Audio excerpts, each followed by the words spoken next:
네, 오늘은 구약에 계시된 예수 그리스도라는 주제로 6번째 시간입니다. 지난 시간에는 야곱과 관련해서 복음의 말씀을 나누었는데요.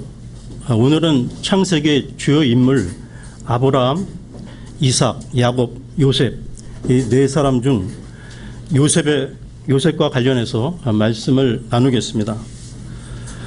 요셉의 이야기는 어린 시절 주일학교를 다니셨던 분들에게는 꽤 익숙하게 다가오겠는데요.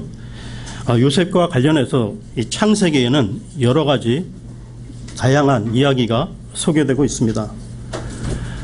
창세기 37장부터 마지막 장인 50장까지 요셉의 일대기가 쭉 펼쳐지고 있는데요. 요셉은 예수 그리스도의 모형으로서 구약의 어떤 인물과 사건보다도 더 많은 유사점과 대비들이 보인다는 것입니다. 그래서 우리는 요셉의 삶을 단순한 개인의 역사로만 보는 것이 아니라 장차 오실 구원자 예수 그리스도에 대한 구속 역사로도 해석해야 한다는 것이죠. 그러면 여기서 말씀 한 구절을 찾겠습니다. 창세기 37장 2절인데요. 창세기 37장 2절입니다.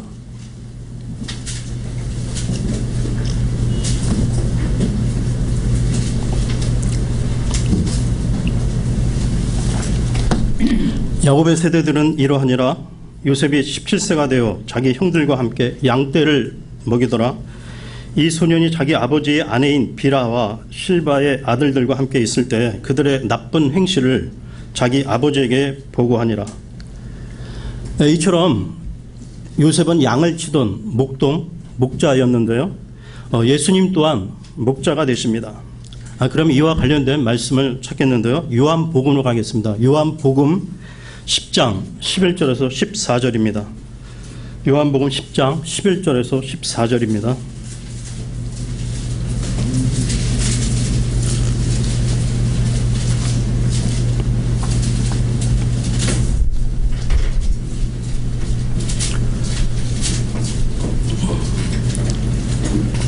나는 선한 목자니라. 선한 목자는 양들을 위해 자기 생명을 주거니와 목자가 아닌 삭군 곧 양들이 자기 것이 아닌 자는 이리가 오는 것을 보면 양들을 버리고 도망하나니 이리가 그것들을 붙잡아 가고 또 양들을 해치느니라.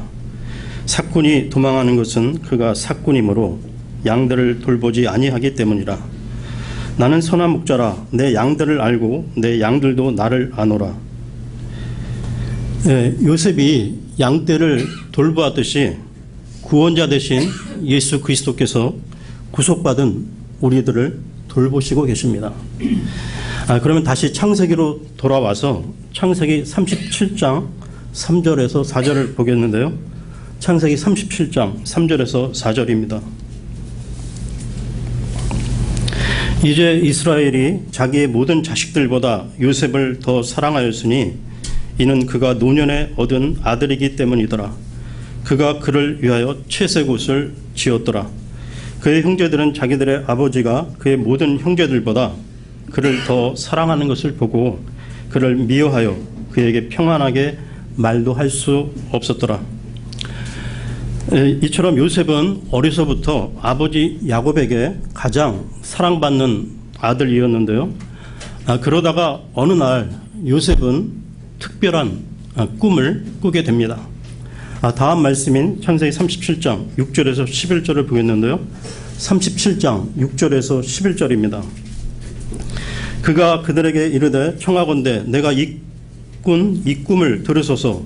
보소서 우리가 들에서 곡식단을 묶고 있는데 보소서 내 단은 일어나 똑바로 서고 보소서 형들의 단은 둘러서서 내 단에게 경리를 표하였나이다 하매 그의 형들이 그에게 이르되 네가 참으로 우리를 통치하겠느냐 참으로 우리를 지배하겠느냐 하고 그의 꿈과 그의 말로 인하여 그를 더욱 미워하더라.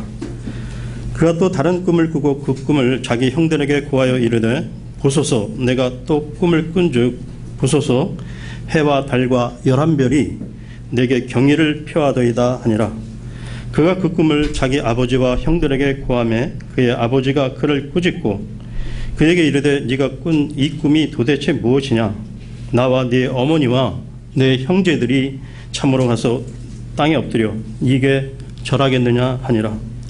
그 형들은 그를 시기하되 그의 아버지는 그 말을 간직하였더라.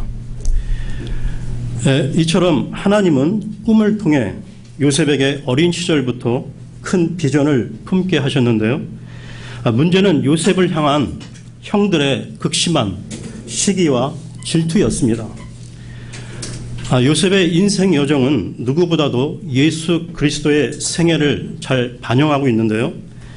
요셉이 자기 형제들로부터 미움을 받았듯이 우리 주님 역시 세상에 오셨을 때 미움을 받았다는 것입니다. 그때 주님께서는 다음과 같이 말씀하셨는데요. 요한복음 7장 7절을 보겠습니다. 요한복음 7장 7절입니다.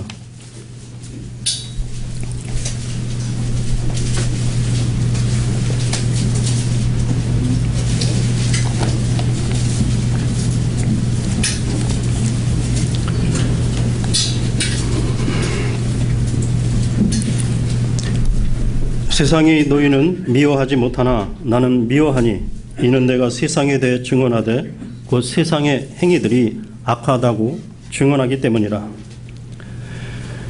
요셉은 미래에 대한 대언자로서 예수 그리스도를 예표하는데요. 이미 요셉은 형들의 그 악한 행동들에 관해 자기 아버지에게 고함으로 자기 형제들에게 미움을 받았는데 게다가 아버지에게서 채색 옷을 받아 입음으로 편애로 인해 더욱 미움을 받게 됩니다. 더 나아가 요셉은 자기의 애언적 꿈들을 이야기함으로 형들에게 중후심을 불러일으키게 되는데요. 첫 번째 꿈에서 요셉은 들에 있는 형들의 곡식단이 자신의 곡식단에 경의를 표하는 것을 보게 됩니다. 이 꿈은 나중에 이집트에서 요셉이 총리가 되므로 이 꿈이 이루어지게 되죠. 다음 두 번째 꿈에서 요셉은 해와 달과 11별이 자기에게 경의를 표하는 것을 보게 됩니다. 비록 꿈 이야기지만 이 꿈 이야기는 형들로 하여금 극한 분노를 일으키게 되는데요. 그러던 어느 날이었습니다. 아버지의 사랑을 받는 요셉은 그 형제들의 근황을 궁금해하시는 아버지에게 그 형제들의 소식을 전해드리기 위해 심부름을 가게 되는데요. 요셉은 그의 형들이 양떼를 치고 있는 도단이라는 곳으로 찾아가게 됩니다. 요셉은 자기에게 어떤 일이 기다리고 있는지 전혀 모르는 채 형들을 찾아갔는데요. 창세기로 돌아와서 창세기 37장 18절 19절을 보겠습니다. 37장 18절 19절입니다.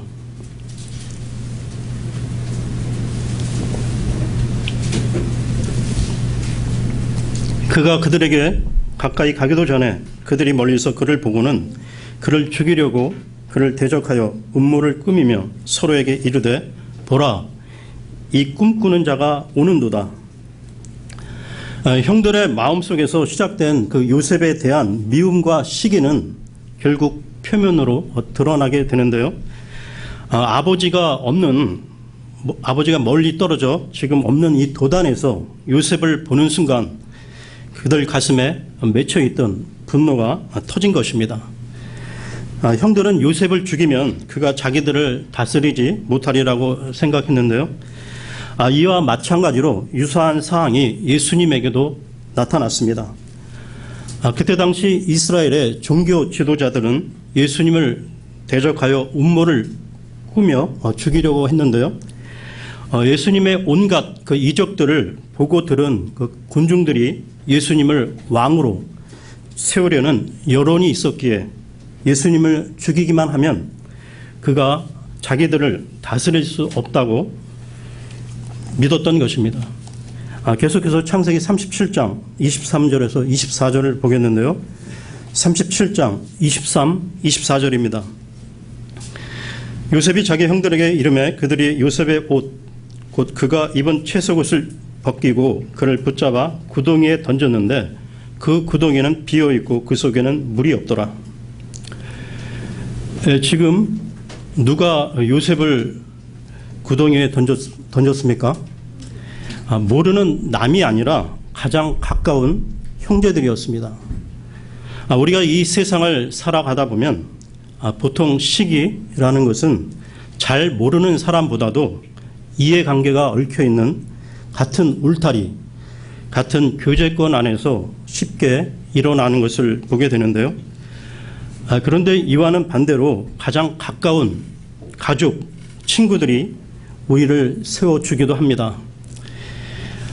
성경 출애굽기 17장을 보게 되면 아론과 훌이 모세의 손을 붙들어 올려줌으로 아말렉과의 그 싸움에서 승리를 이끌었고, 또한 다니엘서에 보면 그 다니엘과 세 친구들이 서로에게 형통하도록 길을 열어주는 것을 보게 됩니다.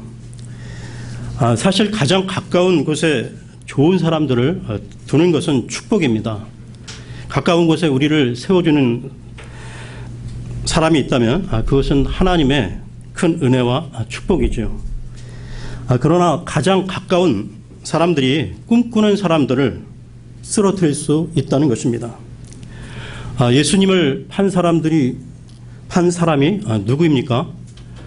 예수님과 3년 이상을 동고동락했던 제자 가롯 유다였죠.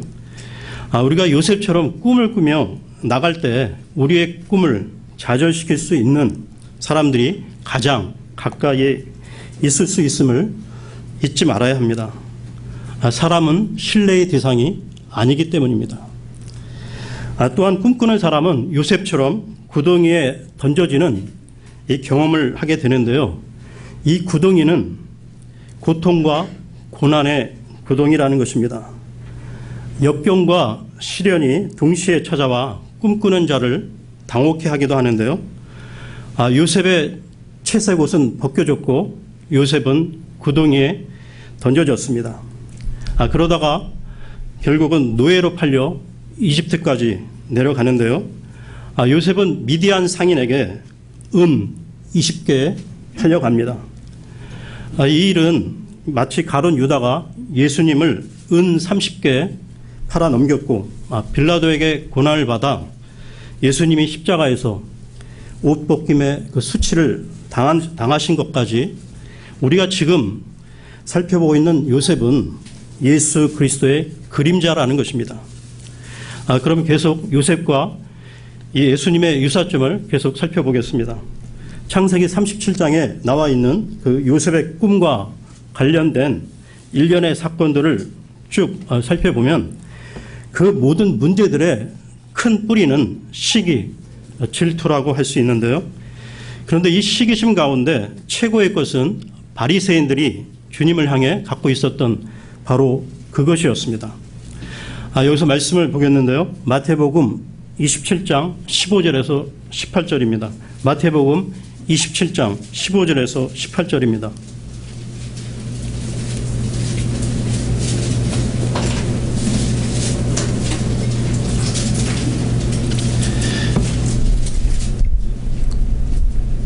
이제 그 명절이 되면 백성이 원하는 대로 총독의 제수 하나를 그들에게 놓아주곤 하였는데 그때 그들에게 바라바라 하는 유명한 제수가 있더라. 그러므로 그들이 함께 모였을 때 빌라도가 그들에게 이르되 너희는 내가 누구를 너희에게 놓아주기 원하느냐? 바라바냐? 그리스도라 하는 예수냐 하니 이는 그들이 시기로 인해 그분을 넘겨준 줄을 알았기 때문이더라. 예수님의 인격과 그 이적에 대한 종교 지도자들의 증오심 뒤에는 강한 시기가 있었던 것이죠. 시기와 탐심의 차이는 시기는 사람을 향한 것이고 탐심은 사물을 향한 것이라는 점입니다. 시기는 하나님께서 주신 빛을 거부한 사람들의 특징이라 할 수 있는데요. 요셉의 형들이 보인 모습들, 화를 내고 악의를 품고 음모를 꾸미며 잔인하며 냉담하고 속이고 하는 이 모든 것의 뿌리는 바로 시기심입니다. 또한 우리가 교회 이 지체들, 형제 자매들 사이에 짓게 되는 죄의 대부분도 이 시기심에서 비롯된다는 것입니다. 늘 항상 우리 자신을 돌아보아야 할 것입니다. 우리가 이 시기심을 품으면 평강도, 안식도, 기쁨도 사라지게 되는데요. 성경은 이 시기에 대해 뭐라고 밝히고 있는지 찾아보겠습니다. 잠언으로 가겠습니다. 잠언 14장 30절입니다. 잠언 14장 30절입니다.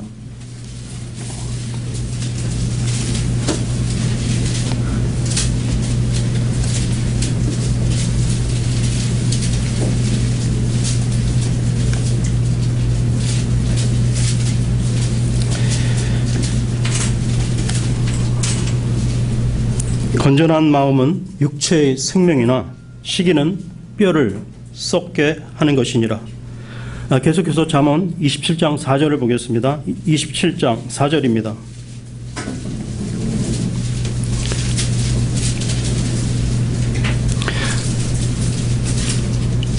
진노는 잔인하고 분노는 포악하거니와 시기 앞에야 누가 능히 서리요. 요셉은 그의 형들의 시기와 미움으로 이집트의 종으로 팔려가는데요. 보디발이라는 이집트 파라오의 호위 대장의 집에서 종살이를 하게 됩니다. 요셉은 부유한 아버지의 편애 속에서 편하게 살다가 하루아침에 종의 신분이 된 것인데요. 보통 사람 같으면 그 절망적인 상황을 이기지 못해 우울증이나 원망과 분노로 폐인이 될 수도 있었을 텐데 요셉은 그 어려운 상황에서도 하나님이 함께 하신다는 임마누엘의 축복을 누리며 극복해 갔습니다. 시간이 지남에 따라 요셉은 주인의 인정을 받아 그 집의 모든 살림을 관장하는 감독을 맡게 되는데요. 그런데 그러다가 요셉에게 새로운 유혹이 다가오게 됩니다. 그 집 안주인이 용모가 준수한 요셉을 유혹한 것인데요. 요셉이 말을 안 듣고 도망가자 안주인은 요셉에게 누명을 씌워 감옥에 집어넣게 됩니다. 요셉이 거짓 고소를 당했듯이 예수님께서도 거짓 고소를 당하셨는데요. 마태복음 26장으로 하겠습니다. 마태복음 26장 57절에서 59절입니다. 26장 57절에서 59절입니다.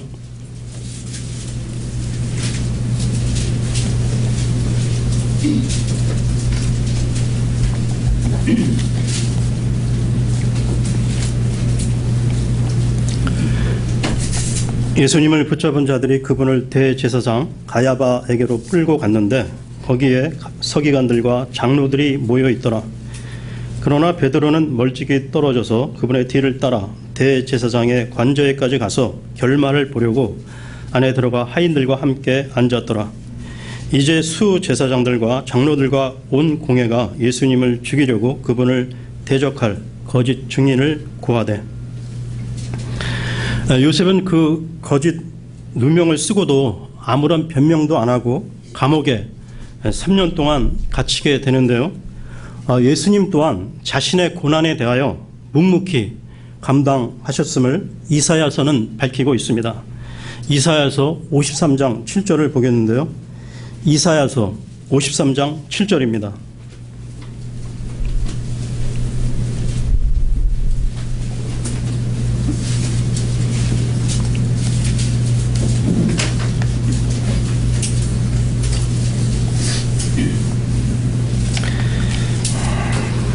그는 학대를 당하고 고난을 당하였어도 자기 입을 열지 아니하였으며 도살장으로 향하는 어린 양같이 끌려가며 털 깎는 자 앞에서 잠잠한 양같이 자기 입을 열지 아니하는도다.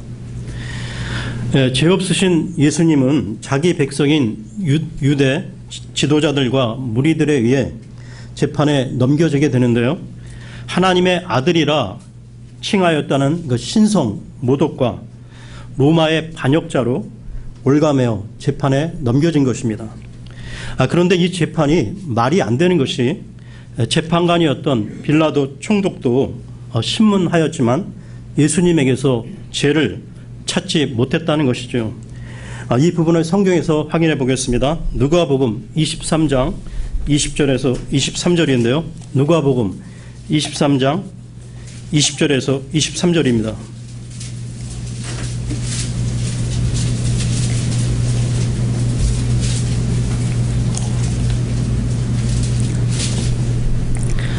그러므로 빌라도가 예수님을 놓아주려고 다시 그들에게 말하였으나 그들이 소리를 지르며 이르되 그를 십자가에 못 박으소서, 그를 십자가에 못 박으소서 하매 그가 그들에게 세 번째 이르되 도대체 그가 무슨 악한 일을 하였느냐? 나는 그에게서 죽일 이유를 찾지 못하였나니 그러므로 그를 징계하고 가게 하리라 하더라. 그들이 큰 소리로 재촉하며 그분을 십자가에 못 박을 것을 요구하니 그들과 수 제사장들의 목소리가 이기니라. 예수님이 마치 범죄자인 것처럼 십자가를 지셨지만 실상은 우리의 죄들을 대신해서 죽으신 것입니다. 우리의 혼을 구원하기 위하여 저주와 형벌을 대신 받으신 것이죠. 이제 우리는 그 예수님의 십자가의 은혜로 구원을 받은 것입니다. 다시 요셉의 이야기로 돌아오면 감옥에 들어간 요셉은 왕 파라오의 측근에 있던 정치범들을 만나 정치에 대해서도 배울 수 있는 기회를 갖게 되는데요. 여기서 말씀을 보겠습니다. 창세기 40장 1절에서 5절인데요. 창세기 40장 1절에서 5절입니다.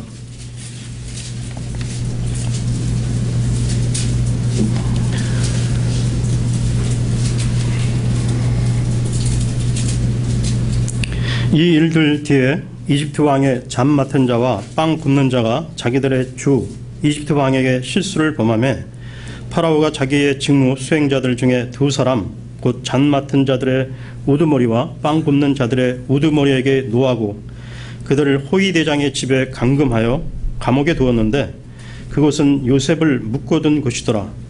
호위 대장이 요셉에게 명하여 그들과 함께 있도록 하며 그가 그들을 섬기더라. 그들이 한동안 감금되어 있더라. 감옥에 묶여있던 이집트 왕의 잠 맡은 자와 빵 굽는 자가 둘 다 꿈을 꾸되 각 사람이 하룻밤 사이에 각각의 꿈 해석대로 꿈을 꾸었더라.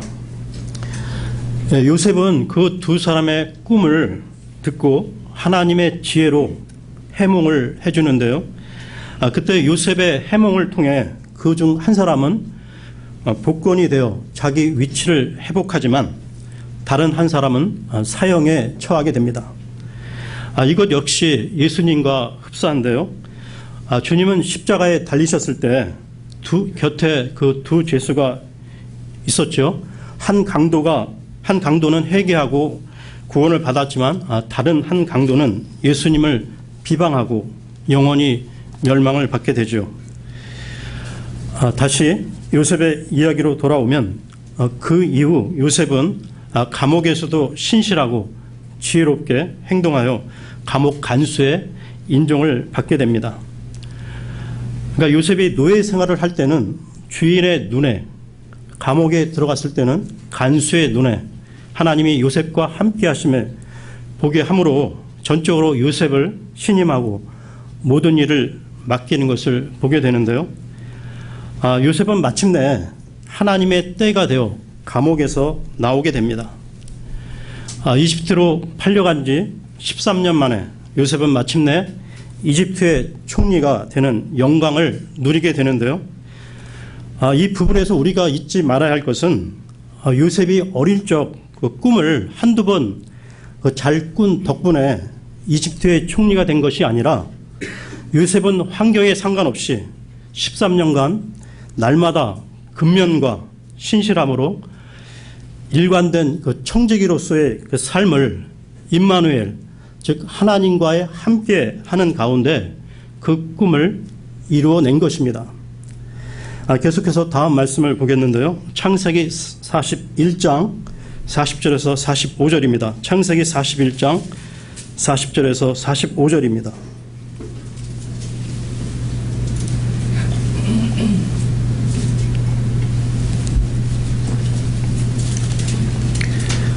너는 내 집을 다스릴지니라. 내 온 백성이 내 말에 따라 치리를 받으리니 나는 왕자에서만 너보다 높으리라 하니라. 파라오가 또 요셉에게 이르되 자 내가 너를 세워 이집트 온 땅을 다스리게 하노라 하며 자기 손에서 반지를 빼어 요셉의 손에 끼워주고 그에게 고운 아마옷을 입히며 금사슬을 그의 목에 걸어주고 자기가 소유한 둘째 병거에 그를 타게 하며 그들이 그 앞에서 소리 지르기를 무릎을 꿇고 절하라 하더라. 파라오가 요셉을 이집트 온 땅을 다스릴 치리자로 삼았더라. 파라오가 요셉에게 이르되 나는 파라오니라. 이집트 온 땅에서 내 허락 없이는 손발을 들 자가 없으리라 하고 또 요셉의 이름을 사브낫 바네아라 하며 온의 제사장 보디베라의 딸 아스낫을 그에게 아내로 주니라. 요셉이 나가서 이집트 온 땅을 돌아보니라. 요셉에게는 새 이름이 주어졌는데요. 45절에 사브낫 바네아라란 그 이름의 의미는 세상의 구원자란 뜻입니다. 이와 관련해서 말씀을 섞였는데요. 마태복음 1장으로 가겠습니다. 마태복음 1장 21절인데요. 마태복음 1장 21절입니다.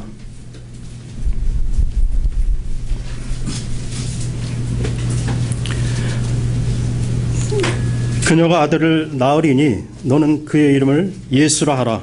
이는 그가 자기 백성을 그들의 죄들에서 구원할 것이기 때문이라 하니라. 다시 창세기로 돌아와서 창세기 41장 46절을 보겠는데요. 창세기 41장 46절입니다.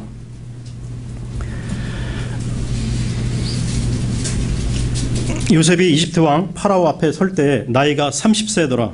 요셉이 파라오의 앞을 떠나 나가서 이집트 온 땅을 두루 다니니라.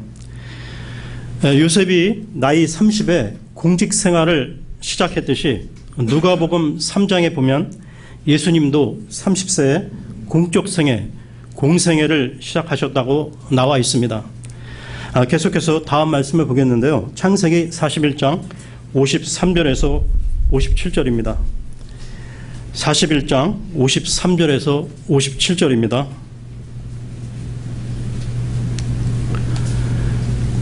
이집트 땅에 있던 그 7해 풍년이 그치고 요셉이 말한 것 같이 7해 기근이 들기 시작하며 모든 땅에 기근이 있었으나 이집트 온 땅에는 빵이 있더라. 이집트 온 땅이 굶주리게 되며 백성들이 파라오에게 부르짖어 빵을 구하므로 파라오가 모든 이집트 사람에게 이르되 요셉에게 가서 그가 너희에게 말한 대로 하라 하니라. 온 지면에 기근이 있었으므로 요셉이 모든 창고를 열고 이집트 사람들에게 팔았더라. 이집트 땅에 기근이 매우 심하게 되었더라. 모든 지방이 곡식을 사려고 이집트로 들어와 요셉에게 이르렀으니 이는 모든 땅에 기근이 매우 심하였기 때문이더라. 가뭄과 기근으로 굶주림에 시달리던 야곱의 가족들을 비롯하여 이집트와 근동지역 백성들은 요셉에게 와야만 했는데요. 그때 당시 요셉은 고대 근동사회에서 구원자의 역할을 감당했습니다. 이것 또한 온 세상의 구주가 되신 예수 그리스도의 예표라 할 수 있는 것이죠. 그러면 오늘 말씀을 정리하겠습니다. 고결한 인격과 시련 속의 인내에 있어서 요셉과 비교할 인물이 구약에는 없는데요. 요셉은 특이하게도 성경에 그의 죄가 한 번도 언급되지 않고 있다는 것입니다. 아브라함이 은혜로 말미암는 하나님의 주권적 선택의 위대한 예정이라면 야곱은 은혜로 말미암는 구원받은 위대한 예정이죠. 또한 요셉은 하나님의 선택으로 영화롭게 됨의 위대한 예정이라고 할 수 있다는 것입니다. 우리는 요셉과 관련한 창세기의 말씀 속에서 세상의 위대한 구세주 되신 우리 주 예수 그리스도의 숨결을 느낄 수 있다는 것입니다. 예, 오늘은 여기까지 하겠습니다. 예.